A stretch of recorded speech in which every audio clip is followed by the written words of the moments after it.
Wenn wir unsere Leistung auf den Platz bringen und wir alles geben, als Team spielen, vor allem hier auch zu Hause mit den Fans und allem, dann sind wir nicht zu schlagen. Ganz herzlich. Im schönsten Stadion der Welt, die besten Fans der Welt. Ich begrüße die Fans von Borussia Dortmund. Hallo und herzlich willkommen zu eurem Feiertagsmagazin. Die Bundesliga ist zurück, der 12. Spieltag steht auf dem Programm. Und heute ist ein Spieler bei mir zu Gast, der wirklich sehr, sehr gute Erinnerungen an den nächsten Gegner hat, an den VfB Stuttgart. Ich begrüße ganz herzlich Ansgar Knauf. Ansgar, hi. Hi. Schön, dass du hier bist. Ich freue mich sehr. Du warst die Woche ein bisschen unterwegs mit der U21, habt ihr in San Marino gespielt, habt 4:0 gewonnen und es war dein zweites Länderspiel für die U21. Wie ist es so für dich, in so einem erlauchten Kreis spielen zu können, spielen zu dürfen? Das ist natürlich ein tolles Gefühl jedes Mal. Also auch das letzte Mal, wo ich schon dabei war, das erste Mal so das Trikot dann zu tragen für die U21, schon nochmal was Besonderes so. Ist einfach, ja, bei Länderspielen ja allgemein sowieso immer allein, wenn man am Anfang dann die Nationalhymne mitsingt und so. Das ist schon was anderes. Ist schon was anderes nochmal so und es macht einen in gewissen Stelle auch so stolz, einfach, dass man für das Land spielen darf. Und es ist halt eine Ehre. Und es hat auf jeden Fall Spaß gemacht jetzt auch und es macht immer Spaß, mit der Mannschaft unterwegs zu sein. Das war übrigens auch mein erstes Länderspiel, U21. Allerdings ist das jetzt, da gab es noch Schwarz-Weiß-Fernsehen, egal. Und was natürlich alle BVB-Fans auch freut, Ansgar, du bist gesund zurückgekommen, du bist nicht verletzt. Das ist wichtig, was du jetzt sagst. Ja, nee, klar, natürlich, auf jeden Fall. Ich bin topfit und versuche jetzt den Schwung auch von der Nationalmannschaft mitzunehmen und den hier im Verein weiter auszuspielen. Sehr schön. Es ist deine zweite Saison bei den Profis. Du hast bisher 7 Einsätze bei den Profis, 6 bei der U23 in der 3. Liga. Was für Rückmeldungen bekommst du vom Trainer von Marco Rose? Was fordert er von dir, damit du weitere Spielzeiten bekommst? Er fordert von mir auch jeden Tag, also dass ich jeden Tag Gas gebe, jeden Tag da bin, mein Bestes gebe. Ich denke, dass ich auf einem sehr guten Weg bin. So. Ich bin auch immer eng im Austausch, dass ich meine Einsätze bekomme, meine Einsätze immer besser mache, dass ich gut spiele und ja, einfach alles dafür gebe, dass ich so viel wie möglich Spielzeit bekomme, jeden Tag. Wie ist das so, das Pendeln zwischen Profis und U23? Kriegst du das gut hin? Ich stelle mir das jetzt nicht so einfach vor. Es geht. Also letztes Jahr war es ist manchmal schwierig, weil man so nicht genau weiß, wann bin ich da. Aber ich kenne ja beide Mannschaften gut, ich kenne beide Trainerteams gut, alle Spieler. Und deswegen fällt es mir eigentlich relativ leicht, wenn ich jetzt die Woche bei den Profis trainiere und dann am Wochenende mal nicht spiele und dann noch spielen kann bei der U23, freue ich mich auch, dass ich dann Spielpraxis sammeln kann und da mit den Jungs und dann der Mannschaft einfach helfen kann, die Spiele zu gewinnen. Aber ich glaube auch so, die Trainingseinheiten mit den Profis, die bringen einen jungen Spieler wie dich auch einfach weiter. Ja, auf jeden Fall. Also das bin ich mir auch sicher. Also wenn man mit den Besten trainiert, wird man automatisch auch besser. Also das ist ganz klar. Wie fällt dein eigenes Zwischenfazit aus für diese Saison?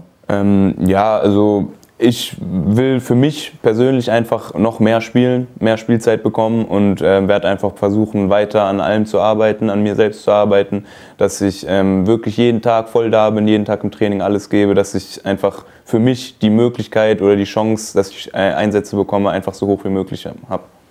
Da drücken wir auf jeden Fall die Daumen. Ich bin davon überzeugt, dass du deine Einsatzzeiten auf jeden Fall bekommen wirst. Und gegen den VfB Stuttgart hat Ansgar schon einmal bewiesen, dass er einfach so in die Partie geschmissen werden kann. So wollen wir Ansgar Knauf sehen, den ausgelassen Jubelnden. Auch in dieser Saison hat der 19-Jährige andeuten dürfen, was er drauf hat. Er ist jetzt nicht nur Bundesligaspieler mit Champions-League-Erfahrung, sondern auch U21-Nationalspieler. Aber oft muss der schnelle Linksaußen in dieser Saison auch zusehen, geduldig auf seinen Moment warten. Dann aber ist Ansgar Knauf da, auf dem Punkt. Und vielleicht rutscht gegen den VfB ja wieder einer rein. Vielleicht rutscht noch mal einer rein gegen den VfB, so hieß es eben im Beitrag. Jetzt hast du natürlich die Herausforderung, dass du meistens während des Spiels eingewechselt wirst. Wie schwer ist es für dich, in dem Moment auf den Punkt da zu sein, in dem Moment der Mannschaft zu helfen? Ja, also das ist natürlich immer also an sich so, wenn man so überlegt, eine schwierige Situation, wenn man so direkt im Spiel sein muss. Ja. Aber man bereitet sich ja mental und auch so vom Aufwärmen, man bereitet sich ja den ganzen Tag lang darauf vor. Man ist ja ganz normal bei allen Abläufen dabei, macht sein Programm, Essen, alles Mögliche, schlafen, dann aufwärmen und dann ist man ja auch vom Kopf her die ganze Zeit im Spiel dabei, beobachtet das Spiel, beobachtet die Gegenspieler, dass wenn die Situation kommt, dass man reinkommt, dass man genau weiß, was man machen muss, was man machen kann. Machst du dir manchmal Gedanken und denkst, hey, weißt du was, wenn du da einen Ball rechts vorbeilegst und schnell Gas gibst, dann der ist nicht so schnell. Ja, na klar, auf jeden Fall, genau sowas. So, dann beobachte ich auch vorher, gucke mir die Videos an von den Außenverteidigern, gucke mir an, sind die auf dem linken Fuß stark, auf dem rechten Fuß stark, wo komme ich am ehesten vorbei, wenn ich dann da bin. Und dann versucht man natürlich, wenn man dann auf dem Platz ist, ob es 1 Minute ist, ob es 30 sind, dann... Aber hat man manchmal die Zeit dafür, wirklich dran zu denken, ey, der ist auf dem rechten Fuß vielleicht ein bisschen schwächer? Ja, im Spiel, in der Situation direkt wahrscheinlich eher nicht, aber wenn man das vorher die ganze Zeit macht und es sich so im Kopf vorstellt, dann wie ist es, wenn ich da bin, dann ja. ist man intuitiv auf dem Platz und dann macht man das einfach und denkt gar nicht groß drüber nach und dann, ja, probiert man in dem Moment einfach ja alles. Und ja, letztes Jahr hat es gut geklappt und hoffentlich dieses Jahr wieder. Ja, drücken die Daumen. Wir möchten trotzdem noch mal ein bisschen zurückkommen auf dein erstes Bundesligator. Das war das beim 3:2 in Stuttgart. Da sehen wir es nochmal. Wunderbar und ein wichtiges und richtig schönes Tor dazu, aber nicht aktuell alle BVB-Spieler feierten dieses Tor.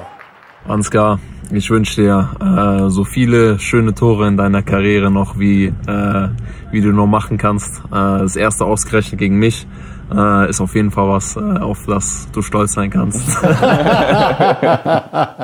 Der war jetzt gut, oder? Ja. Ist er auch so ein cooler Typ? Ja, auf jeden Fall. Ist ein super Typ. Ihr versteht euch? Ja.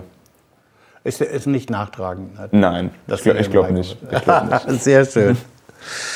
Und wir haben das Tor ja gerade noch mal gesehen, noch mal in der Wiederholung. Unhaltbar, oder? Ja, also für mich sage ich auch unhaltbar.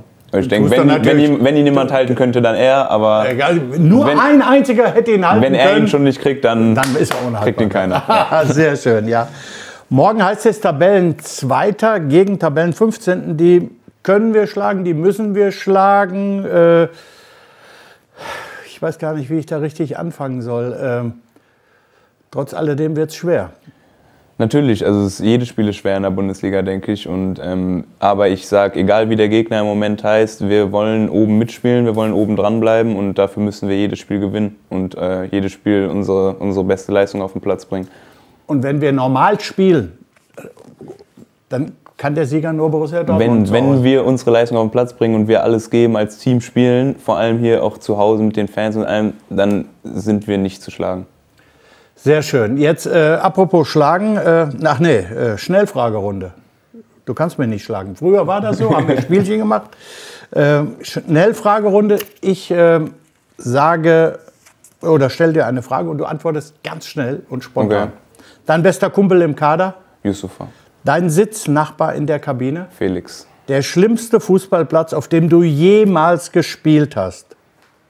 Und wie sah es da aus? Letztes Jahr Regionalliga, auswärts das ein oder andere Spiel. Ehrlich? Ja. War wie irgendeine Wiese halt irgendwo. In der Jugend mal auf einem Ascheplatz die Knie aufgeschrammt? Ja, damals in Göttingen noch ab und zu, ganz früher auf dem Ascheplatz trainiert. Schon manchmal. Dein sportliches Vorbild? Kylian Mbappé.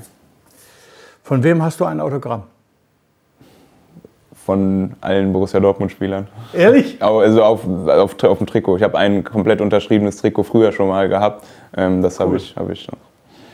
Das coolste getauschte Trikot von einem Gegner in deinem Kleiderschrank? Weiß ich, habe ich nicht so viele bis jetzt tatsächlich. Habe ich eigentlich nur von den Leuten, die ich so persönlich kenne. Zum Beispiel jetzt von einem Spieler aus Bremen, den ich von früher kenne, oder von anderen Spielern, die ich jetzt aus der Jugend kenne noch. Da kann noch was passieren in der nächsten Zeit. Okay. Welches Lied machst du gleich im Auto an, wenn du vom Feiertagsmagazin zum Training fährst? Das neue Lied von Travis Scott, Mafia. Guter Song. Guter Rap? Song. Ja. Okay. Muss ich mir auch mal anhören. Also, Ansgar, vielen, vielen Dank. dass du dir die Zeit genommen hast. Wir drücken natürlich für morgen die Daumen, dass ihr den Dreier holt, weiter oben dran bleibst. Bleib du gesund. Schön, dass du da warst und vielen Dank. Dankeschön. Das war's von eurem Feiertagsmagazin.